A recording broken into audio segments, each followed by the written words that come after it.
Hi, welcome back. I'm here with Dr. Tracy to talk about her new book, You, Your Husband, and His Mother. Hi, Tracy. Hi, Chelsea. I'm so excited to get the chance to sit with you and your community again. So thank you for having me here. Thank you. I'm so excited for this conversation.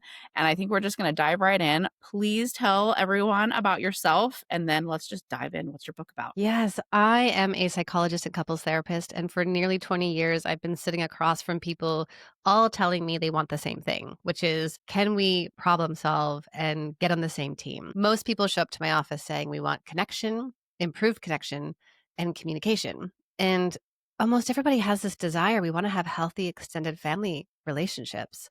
And so really that's where this book came from, is to meet that desire. And especially because of and we'll talk more about it today, the tricky dynamic between mother-in-law and daughter-in-law, and also her husband, and how all of this comes together in this triangle.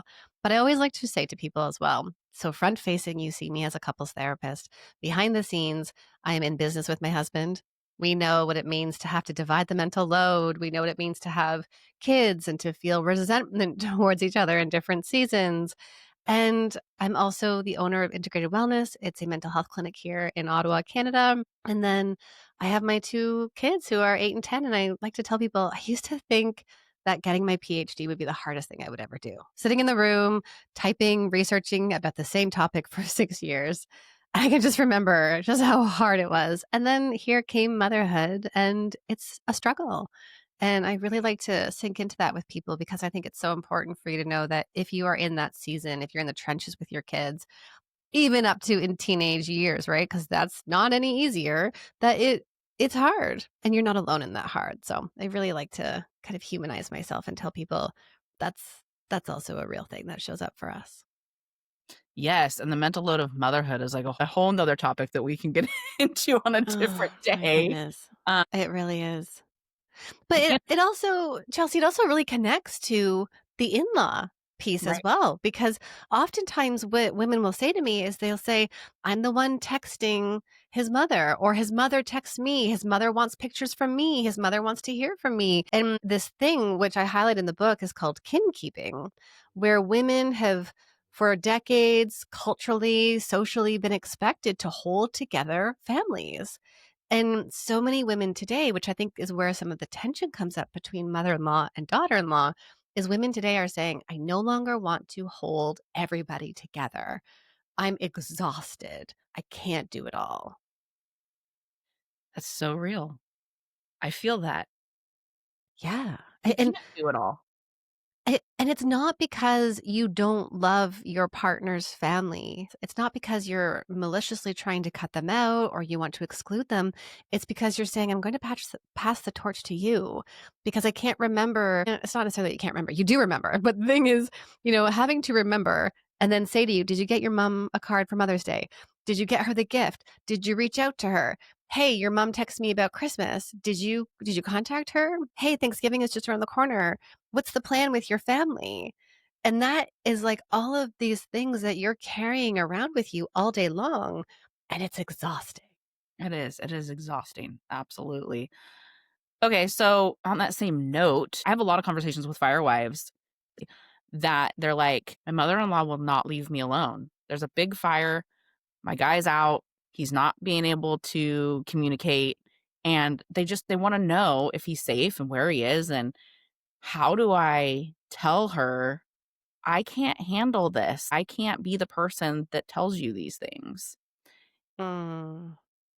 It's tough because you want to be able to give them solace, but you also are so bogged down by your own stuff that you don't have the capacity for being the constant news reporter almost. Your nervous system is already in this space of uncertainty and fight or flight, or maybe you even shut down. And when your nervous system is in that space, it's so hard to then calmly bring in his mom, especially when you're also trying to calm yourself for your children. And I think this is where some of the struggle is today as well, is that mothers are saying, I have to focus on my children. I can't focus on the needs of you, the other adult. So there's a few things in here. So I would first start by saying, let's identify the type of mother-in-law you have. And you're going to do that in my book. And this is chapter 1, and I absolutely love this piece. Not because we're not gonna go to your husband and then say, "Guess what type of mom you have?" Like, we're not doing that. But we're using this and we're also not saying, "Your mother is a narcissist." There is not that type because it will not be helpful to go to your husband and say, "Guess what I just discovered about your mom?" And narcissist is such a big label. So we're focused more on this group of behaviors that shows up. And when we do this, Chelsea, it helps us to understand who are we dealing with? Because once we can understand who we're dealing with, then we're going to tailor and cater how we deal with them. We also want to recognize who we are. And that's why this conversation is so tricky and also so important because you have multiple dynamics at play.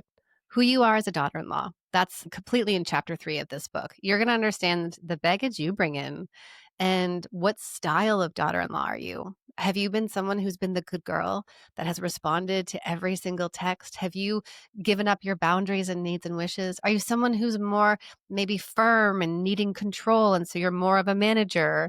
Or are you someone who can balance both of those things and be connected with who is in your life? So, what do we bring up in our relationships? Then you have your mother in law who comes in with her own family systems and her own patterns, and they are often front and center for people. And then you bring in your marital dynamic and you bring in the son mother relationship, and your husband has his own host of things that are showing up. Is he the golden boy? Is he a peacekeeper? Does he use avoidance and compartmentalization? So when we look at all of those things, and my book's going to walk you through on how to do that as just this insight and awareness as a first step, then we want to ask ourselves, what's going to be best to communicate to this person? And there might even be multiple layers on this. So I always love making this really concrete for people because the first thing might be, again, depending on the type of mother in law you have, if you're the one going to her setting a boundary and then she goes to her son saying, "Well, why did Chelsea do this? Chelsea doesn't care about me. And, we never had these problems until Chelsea joined the family," just using you as an example. But the thing then is it's just this really tricky triangle. Here we are in the triangle and it's not helpful. And so in those cases, it's really important for husbands, for the son to that parent to go to mom and say, "We we try our best to keep in touch with you. We know you feel scared when I'm out. I totally get that, mom. Of course you would. I'm always going to be your son. Of course you're anxious like that. We want you to know that we'll be the ones to let you know. And you have to only message me. Please don't send Chelsea all those texts because she's dealing with the kids. She's trying to run life right now. She can't get back to you either." And, here's the thing that we have to understand is sometimes mom might be upset at those kinds of boundaries. Yeah. We have recently had a situation with our teenager where he wants to learn woodworking. And here's the dynamic. My mother-in-law and my father-in-law are divorced, but they still live in the same town and they're still friends. And it's an interesting relationship, but my 17-year-old doesn't drive and my father-in-law lives about 45 minutes from here. And so how are we going to get him over to grandpa's house to do this woodworking project that they want to do?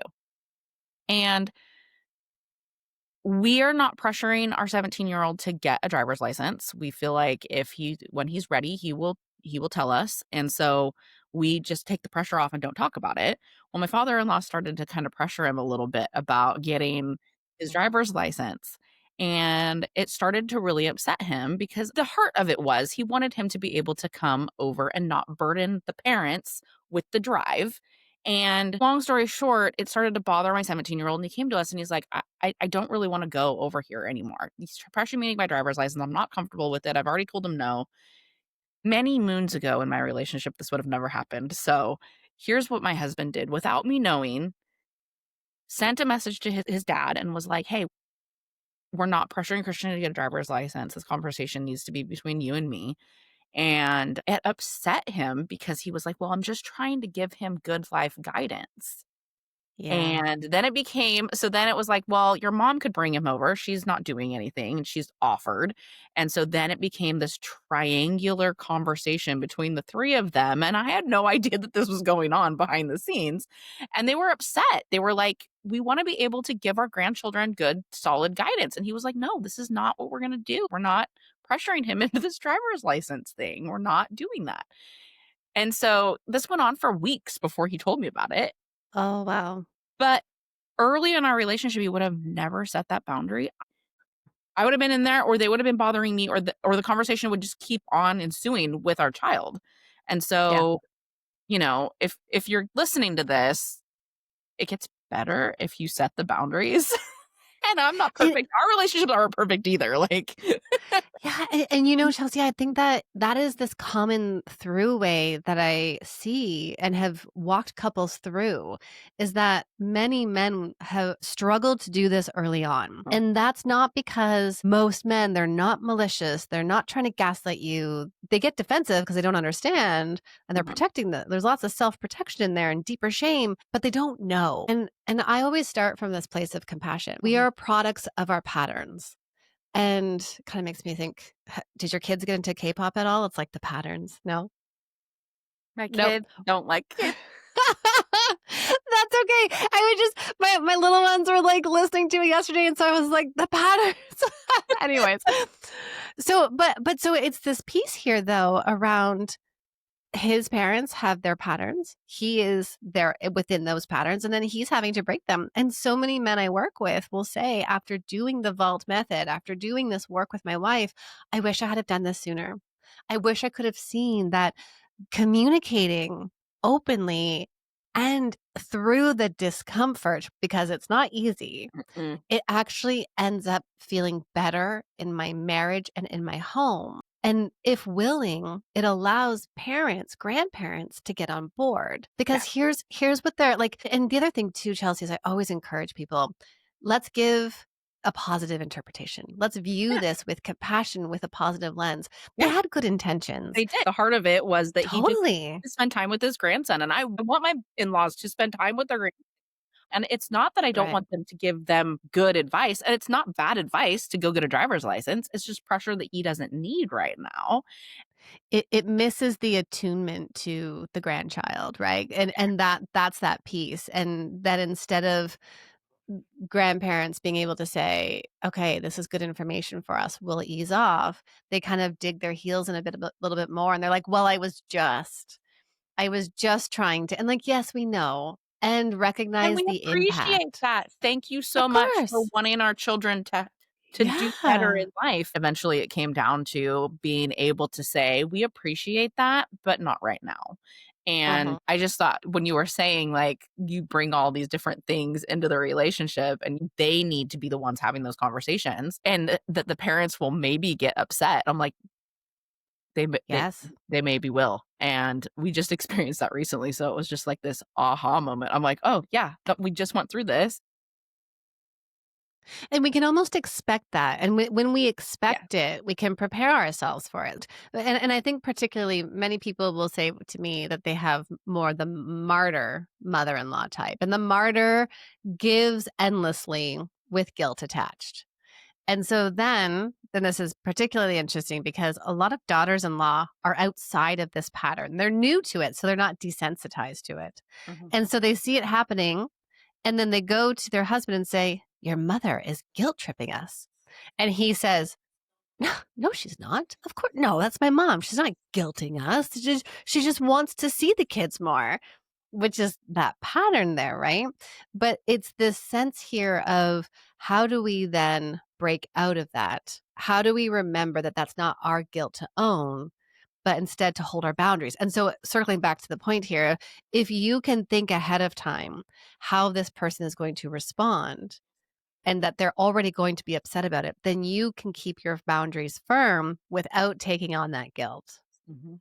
Yeah, the boundaries can just be the boundary, there doesn't have to be a bunch of feelings about it. This is the decision we've made for our family or our child or our Mhm. relationship or whatever, and that's what it is. Your no can just be no. Yeah. No is a full sentence. Yeah, and I think the thing too is how do we get on the same team? And that's what the vault method in my book teaches you. And in step 5 specifically, I'll walk you through how you can do that, either just the 2 of you, because when you go to your mom or grandma, She denies, controls, deflects, dismisses, belittles. So you're not getting anywhere. So you have to choose, what are we going to do if we're going to stay in contact with this person? Mhm. Or we get on the same page, the two of us, or we have a conversation with grandma and talk to that parent, the grandparent, or we then resource our children. We go to our children. Hey, grandma's been making comments about bodies. How have you been feeling about that? Well, hey, listen, in our family, we don't comment on bodies. And if this is not something you want to engage in, here are what you can do in those moments. And to then resource our children to say to grandma, that doesn't feel good. Don't say that. Mhm. Or grandma, we don't talk about bodies, and leave the room. Yep. And in this situation, we had to tell our 17-year-old, "Hey, look, it's okay for you not to get a driver's license. You don't have to get one, and you can just tell Grandpa Tom, 'Hey, I'm not getting a driver's license.' Yeah. That's it, and I don't wanna talk about it anymore." And isn't that such a sense of like Mhm. self worth and self confidence when it's, oh, mom and dad say it's okay to say those things? Yeah. I think it's really important that we give our children credit for being able to communicate too and teach them how to communicate. And when they're 17, it's a little bit easier because they've lived a lot of life and learned a lot of things from mom and dad already.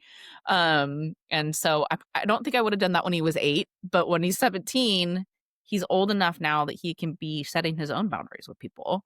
It was just a really interesting little dynamic that we had going on, and unbeknownst to me, and it felt, I was almost like, "Wait, you didn't tell me this was going on behind the scenes? This had to have been stressing you out. Like, you can tell me." And he was like, "I didn't wanna burden you with it." And I'm like, I'm your wife, you should burden me with it. It's not a burden, I wanna help." And then we got to have this really cool conversation where it was like, "Oh, wow, 2008 Chelsea and Cameron have nothing on 2025 Cameron." Oh, I Like, love yeah, that. it was It, really cool. just to see that evolution, right? And then also too, I think it's so interesting. I remind couples, I also especially remind people who have that narrative or worry, I don't want to be a burden. And I hear that from a lot of men. And when you go into that place, what you're actually doing is you're rolling out of the connection because your partner is right there with her arms open. Often she's like this, come to me. Come tell me, come connect with me. Because when you connect with me, I feel I'm important. I feel like you see me. I feel I matter to you. You trust me. You trust me with the struggles that you're having. But then for many partners, what I end up seeing is he's got this conflict with mom. He's trying to figure out how to navigate it. So he goes in his head, but he shuts down. And Mhm. guess what your attachment figure, your partner, is attuned to so quickly they can't even label it. The moment you shut down. So he shuts down, he turns away ever so slightly. And then she's like, where'd you go? Where are you? And so then instead of having open arms, she ups the ante. She's knocking on the door. Hello? Are you there? Where are you? Like, why aren't you paying attention to me? Why don't you connect with me? You're always on your phone. Why did you leave this plate here? And so it's no longer about the core piece, which was connection, closeness, security, soothing each other. Instead, we're fighting about plates or boiling pots of water, which I've had couples come to my therapy room talking about how, the wrong sausages they bought or this proper way to cut vegetables. And that's not really what it's about, Mhm. right? And I talk about that a lot. It's all of the deeper stuff that shows up there. So it's really that connection. Come to me, share with me, be open with me. Yeah, and I think the way that we finally arrived at having the conversation about what he, was going through with that, was he was, like, forgetting things. And he has dyslexia, so he does Mm, forget things, yeah. but not like this was different. It was like we'd have a conversation, and then, like, 10 minutes later, he'd ask me the same question that he'd asked that I'd already answered. And I'm like, "We just talked about this. What is going on?" And so finally I was like, "You seem really distracted. What's going on?" Like, Oh, "What's yeah. going on? What's I know you're stressed out of work because work is stressful, but I think it's more than just the stress at work. So tell me what's going on with you." And he told me about this, and it was like, "Well, that makes sense. We don't have to fight over the dishes because we're not doing that anymore. We used to." Um, but it was a really, like, nice moment.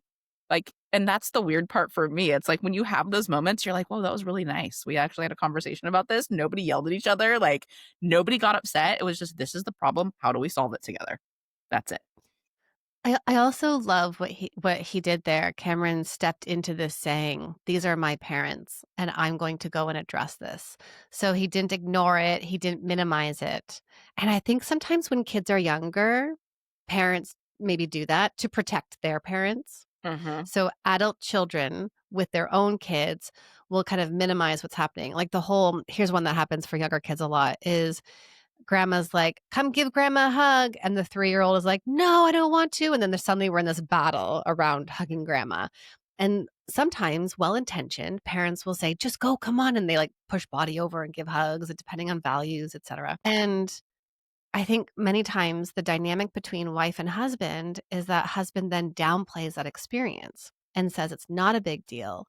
It's just a hug. Grandma wants a hug. But then here Cameron is now seeing 17-year-old who's having this experience and he's stepping in saying, "No, no, we're not doing this." And like that right there, every parent needs to learn how to do that. Well, and I think, yes, every parent does need to learn to do that and hopefully earlier than we've learned to do it. But at the same time, I think it's really empowering to our children because, oh, mom and dad heard me and they didn't tell me that it wasn't important or that I was crazy or this isn't actually happening. They heard me and they helped me solve my problem. And Mhm. now I want to go do the woodworking project. And yes, I want grandma to help with the driving, and I'm actually going this Friday, and I'm really looking forward to it, and so I think it empowers everyone. Boundaries are about creating relationships that work. It's about keeping people in your circle. It's not about exclusion. Yeah. That also Cameron's setting a boundary with his parents. He's saying, "Hey, don't talk about this stuff. This isn't feeling good." That's a need and a wish. So, I think I always reframe this for people. And I've written a section in the book because I know many people will get into this spot. And the top question I get is, what if my husband doesn't see a problem? What if he thinks it's not an issue? What if everything his mom does, there's no issue in it? So I've written this piece in the book, and it's for your husband to read so that he can get on board with you. And the first thing I say is by not acknowledging that there's a problem, you are contributing to the problem. You are making it so much worse because you're facilitating and allowing your mom to do these things. And then you turn to your wife and you say, it's not a big deal. Or you say, don't put me in the middle. Or why are you getting in the middle of me and my mom? And this is the reframe of the entire book is that no one's in the middle, it's a triangle. And when there's conflict between two people, we bring in a third to ease that conflict. So it can sometimes look like, and this is step 3 is really, I help the readers go through and map out their triangle. So there's this piece here where we want to acknowledge that if there's tension between mother-in-law and daughter-in-law, then we sometimes pull in someone else to help ease that. Maybe it's the father-in-law, most oftentimes it's your husband. Or I've also seen the scenario where a man and wife, they're together and then they're having conflict. So husband goes to his mom and talks about the marriage, and we don't want to do that. Or I've even worked with one client where she turned to her mother-in-law hoping to like have her mother-in-law talk some sense into her husband, and because of the type of mother-in-law she was, completely turned against her, and that was just this whole uproar. So it really is about recognizing this dynamic here and that by doing nothing, he's part of the problem and making it worse. Yeah. Yeah. Yikes. And for people listening, though, there's a solution, and I've created it in this book, and it's coming out, and you can do this work because I've walked beside people who have improved their marriage and their relationship with extended family members. It doesn't have to stay this way. No. No, it does not. It does not, and it does get better if you work Mhm. on it. And it's Yeah. hard work. It's hard work, but it's so oh my gosh, it's so freeing. Like, I can't tell you. Like, ah, 10 years ago to now, it's like night and day. What do you think is the context that has helped you guys in that sense? Is it that you've actually come up to breathe? Because I'm thinking oftentimes I'm hearing from these parents, and I experienced it too not too long ago in the sense of the kids are 4 and 6 and I'm gasping for air and they're yelling at me and they need another snack. and then my husband goes golfing for 6 hours, or he goes dirt bike 6, cool, I'm being generous, 8, and he goes dirt biking for 8 hours, and then I'm by myself all day with the kids, and then he comes home, and I'm resentful and seething and exhausted, and we have no time for each other. Yeah. And I know parents to young kids will say, "We don't have time."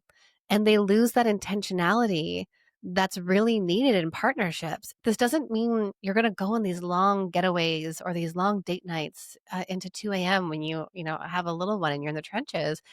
It means every single day you find one small thing to do together. So I guess I was curious, what do you think has helped you guys? Therapy. But I did have a therapist tell us it's really important that you connect every day, and we weren't intentionally doing that, and not because we didn't want to, Right. because this lifestyle is very complicated and maybe he doesn't Oh, always have yeah. time to connect on shift or whatever. And so we just weren't being intentional about it. And he was like, "No, you have 5 minutes in your day where you can call your wife and just do a quick check-in." Like, he was a police officer previously to being a therapist, and so he's Oh, like, "You can make this phone call.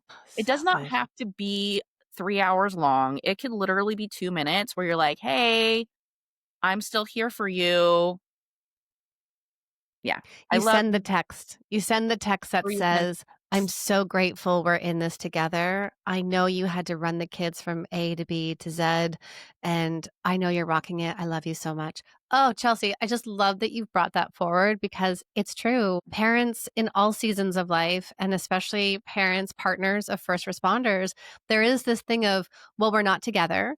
We don't have time. And listen, you do, because you're sending each other reels and you're scrolling, and then you're a little bit longer on your phone than you meant to be, and I get it because, hey, like, life is hard. Sometimes we just wanna numb out.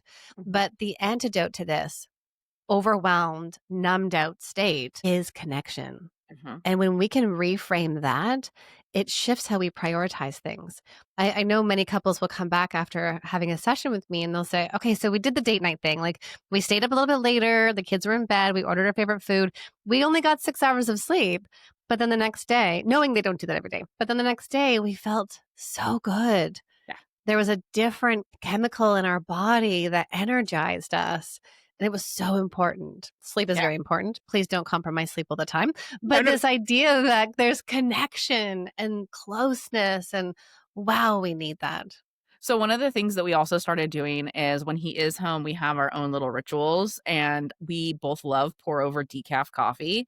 And so when he is Oh, home, we do pour over decaf coffee in the evening time, and we'll sit and we'll drink our coffee, or we'll watch a show, or we'll play a game or whatever. And it's this simple little thing, but it's something that I save for just he and I. I don't do it when he's not home. oh, And so it's our things, and it's like the silliest thing. It's pour over decaf. It's not this like monumental thing that we're doing. It's not some rom-com date night. It's literally sitting and drinking coffee together. okay. I need your recommendations for decaf coffee. And I also need to know the system that you use. So pour over is the one that sits on top of the mug, Yeah, individual one. Yes. And then yeah, you pour, oh, that I love all coffee and I yeah. love that. But I also love the connection where you just save it for the two of you. And it's this ritual of like, hey, it's us together. So good. So I used to do things with the kids when they were little that were just for us when he was off on duty, right? And Yeah. we had this conversation, it was probably like 6 months ago, and he's like, "I never understood why you were doing this thing with the kids where you would go to get the candy and have movie marathons, and I felt left out because you Oh, had this thing with the kids, and we never had movie marathons when I was home. You were just oh doing it with goodness. them, but I now understand many years later that you were doing that because they were disappointed that dad couldn't be home, and so you were Right. creating something fun for them to do, right? And to look forward to when I had to be away. And so when he said that, it like set these bells and whistles off in my head. I'm like, wait, I can create traditions with him too that are just for him. And so that's when it was like, we both discovered our love for pour over decaf in the evening. And I'm like, no, I'm not gonna do that when he's not home. I'm only gonna do it when he is. And so I saved that just for us. That's why. It's this both it's the both end. So you, yes, give those special rituals to your kids, help them through when one parent is not home. That's so important. And don't forget to pour a little bit of that with your partner because they need it too.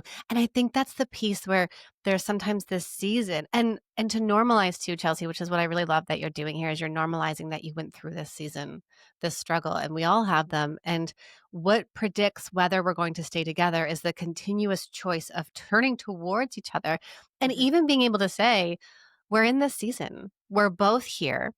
We're exhausted. We feel like roommates. We know this is going to change. We're committed to doing this together. It's not a you have a problem, you need to change. It's we are in this together. And then also finding those small things that just say, how do we connect?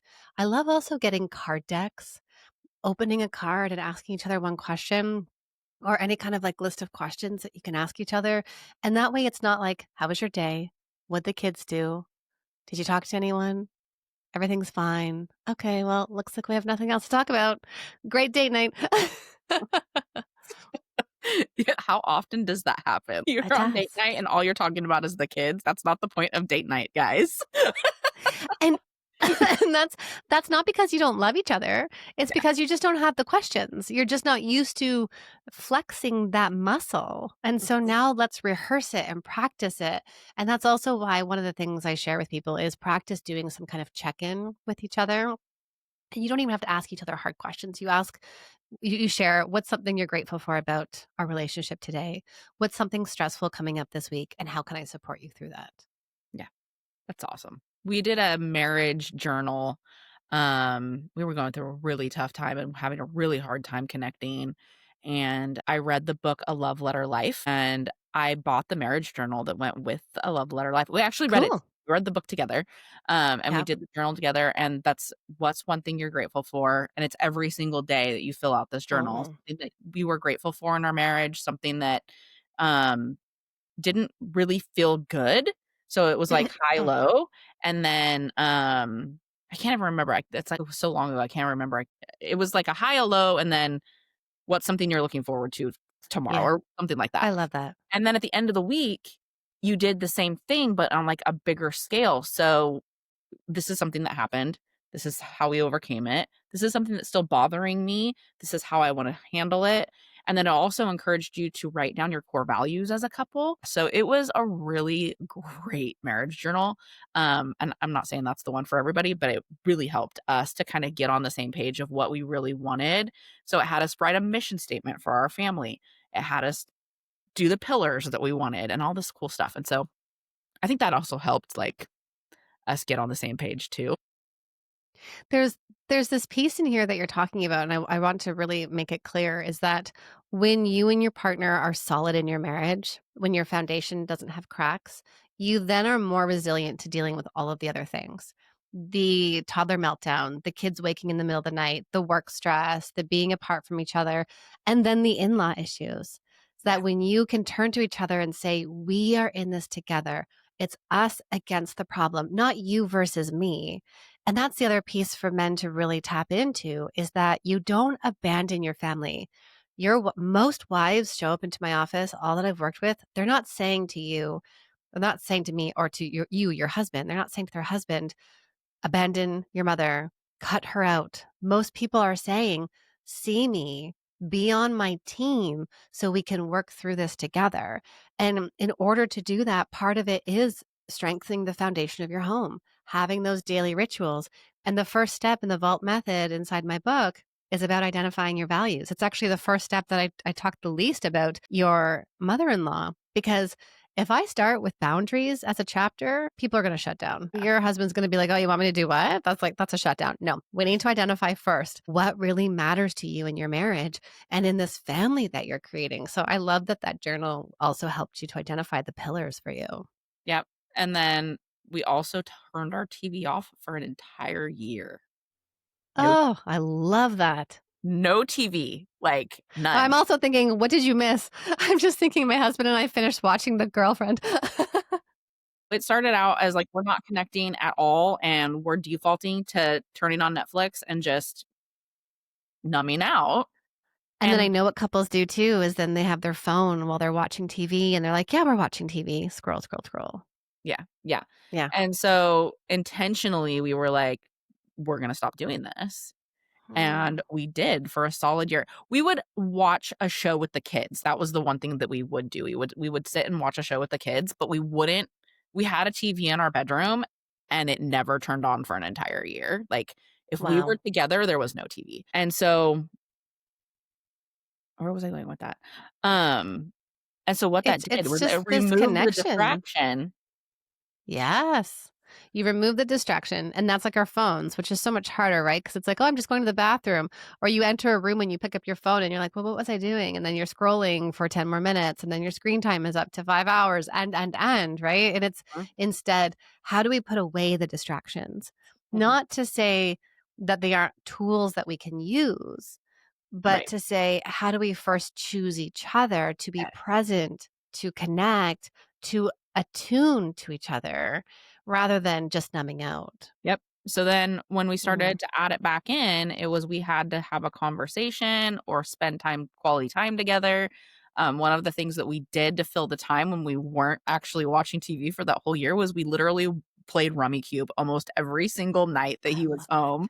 And it actually got to a point where it was annoying to our kids. They're like, playing this dang game again? Like, what are you Oh, guys doing? But it was fun. It was something fun to do together, so we brought the fun back in, right? modeling to your kids too. The Yeah, modeling that we're dating each other, that we're yeah, spending quality time together, that this is what love looks like. yeah, So cool. yeah, but they were like, "This is so annoying because 'cause they're teenagers." Yes, they're too, of course. Yeah. Every teen I love this when kids say, "Ew, gross," when you're hugging or kissing in front of them. And I always say that that's a really good sign of demonstrating to your kids what an intimate, healthy relationship looks like because you want them to learn what repair looks like, what connection, what differentiation looks like, what intimacy looks like. And so it's a joke with our kids that if we're coming in to hug each other, we'll be like, "Ew, romance." It's like a Bluey clip or something, and so, like, the kids will be like, "Ew, romance," and, like, we're like, "Yeah, we're doing it right," because then they're, like, seeing. And the cutest thing happened in the past few days. My oldest guy, he's now doing school to and from by himself, and because he sees us do our key ritual, which is always we hug each other before we leave and part and come back together, and so I've noticed he goes around the house now and says bye to all 3 of us, include like, when I Oh, say 3, I mean, and his younger sister, who he just had a battle with over at the bathroom. So he's then going to her and saying, "Bye, have a good day." Like, it's so yeah. that constant modeling is so important. Yep, we have the same. Our kids they hug everyone before they leave, and, like, it's funny because it used to be like they were when they were little, it was like big hugs and you wanna have a longer hug with grandma or whatever, and now they're like, "You can have a hug." Like, they give a hug, and then it's like, "Okay, that's enough," So cute. because 'cause they're so cute. But that happened to us actually this morning. Cameron took the kids to school, and he kissed me goodbye, and the 15-year-old was like, "Ew." You're doing it right. Good Yes. job, guys. That's so cute. But yes, so a lot of things happen in 17 years for us specifically, and, we've learned that we can't fight each other on the things because the things will That's come. right. Of course, they do. They always do. It's not if, it's when, Yep. and being that solid team is so important. I'm really excited about your book. Thank you. Thank you so much, Chelsea. I am opening up this conversation. I am wanting people to know that they are not alone in their stories. Because oftentimes, what I hear from women is they'll say, "I have a good relationship," and they do. They have grandma come over and help with the kids, but then there's these insidious comments. There's the criticisms and the judgments, and or there's these patterns that like they tolerate, and you can feel better. And I think that's why this book is so needed right now because we want to feel differently in relationships and we want to feel close. And we are doing things much differently than what people were doing in previous generations. And Mhm. so that's why I think this book is so needed. So, yeah, thank you so much. Yeah, I think it was interesting when you said that it's good for our kids to see the repair of the Yeah. argument. Because I think being a 90s kid, that didn't happen for us. Mom and dad fought behind closed doors. There was never a coming back together. You could hear the screaming, but you never saw the makeup. And Yep. um, to our detriment, to our detriment. That's what most of my clients will say that, which are around the same eras of us, and a lot of it will even be, "Well, there wasn't any anger in the home." And so I'll ask, "Well, what did that teach you?" "Well, you're not supposed to be angry in your relationship." Or because children are so intuitive, and so attuned, they feel it when it's simmering underneath, and they feel the tension in the air. And yes, many of those tensions do come from situations with extended family members. And so then being able to demonstrate in front of our kids, hey, this is what we're working through. This is how we're repairing. This is how we take accountability and ownership and talk about moving forward and changing behavior. So powerful for kids. I really do think that when people read this book, they're going to feel like they have this sense of agency and choice instead of feeling helpless and stuck. Yeah. And that's I think right there, the agency is the part for me that's like, okay, you're gonna take even as simple things as Christmas cards, okay? The holidays are coming up, right? Like the Oh, simplest yes. thing, Christmas cards. No, if you wanna send Christmas cards, you're gonna take that whole task, you're gonna take it, and you're going to take Yep. agency over it. You're gonna buy the Christmas cards, you're going to address the Christmas cards, you're going to put the stamp on the Christmas cards, you're going to put them in the mail, and when you get a Christmas card in return, what are you gonna do with it? You're gonna put it somewhere. Like, it's from We're start all sending you Christmas cards, Chelsea. no, I don't want Christmas cards, guys. It's like, don't do that. That's, I think, the agency of the tasks that you have to Yeah. do, and your relationship is a task, like, it's Yep, all the absolutely. same, and that's the really powerful part, is knowing who's taking agency of what, and that you have Mhm. agency over yourself. Yes. Yes. Yeah, so I love that you said that. Thank you. And no, I don't wanna do Christmas cards. I'm like, "It's 2025, guys, we don't need to keep doing this, we have phones, like, stop." Like, what do I do with this card once I get it? And then what do you do at the end of Christmas with it? All of the choices. I Right? know. I'm like, ew, no, I don't want it. So, but he loves Christmas cards. So I'm like, if you want to do Christmas cards, be my guest. Great. Like, Mhm. you take care of it. So, um, on that same note, before we actually log off here, let's talk a little bit about the holidays with mom and husband and me. So, in first responder families, it can be really difficult because we don't necessarily get to celebrate our holiday on the actual holiday. So, Yeah. Thanksgiving is the next holiday coming up or the closest. Yep. And I know for a lot of families, there's going to be a lot of people who have their spouse outside the home and at work. And I've gotten a lot of messages lately where it's like, my mother-in-law doesn't understand that we can have Christmas or Thanksgiving on a different day, Right. and she's upset with my spouse because he can't be there, and she doesn't wanna have a separate holiday, or she won't move her holiday, and so he still wants to be part, you know? Yeah, and this is I mean, this is exactly why people need to grab this book at this time of the year. And it's coming out, it's November 4th that it's officially available, and there are lots of available bonuses for you if you're pre-ordering the book as well. So that's one of the best things that you can do to support this work. And I think there's this piece here, and I walk you through this step by step so that it's going to be tailored to what you need, what you and your partner decide on, and who you're dealing with in terms of your mother-in-law. And that is around having these conversations ahead of time, you and your partner, and recognizing some of these unhealthy family dynamics that show up. And I go through 10 of them in chapter 2 so that you can just label them. Again, not to blame or shame, but just to label and be like, oh, that's what's happening here. And then make a plan for how you want to communicate what it is that you need. And the first thing always is, as a couple, how do we get to be a united front? How do we choose what's most important for us? And then the goal is to co create that with family. And if mom in law is not willing to bend, then the result is, unfortunately, we're not able to attend that. And then and I say this so clearly in the book, and I think this is such a powerful moment for people to come to. When you start to change, it forces others to change with you or stay the same. And that's the choice they get to make. So you can bend yourself backwards and exhaust yourself and have no boundaries. And you can then wait for your fire husband to get home. And then you pack up all the kids and you've got the 2-month-old in the car and you're driving the 4 hours to get there just so that you're right there at the start of the dinner. Everyone's already sitting down and it's not enjoyable. And then you're packing up and getting out again just for that moment. And some people will choose that's what matters to them. I argue that most people don't want that. And most people don't define a relationship hinged on these small moments. A healthy relationship in a family is defined on multiple moments across a year. And so if you change by saying, we're not available to do that. We aren't able to come for this day. If you choose to have it on that day, that's your choice. But that's not what we're going to be able to do. Then they can decide to stay the same or change. Thank you. Love that. Oh, love it. Okay. Is there anything you would like to add before we wrap it up?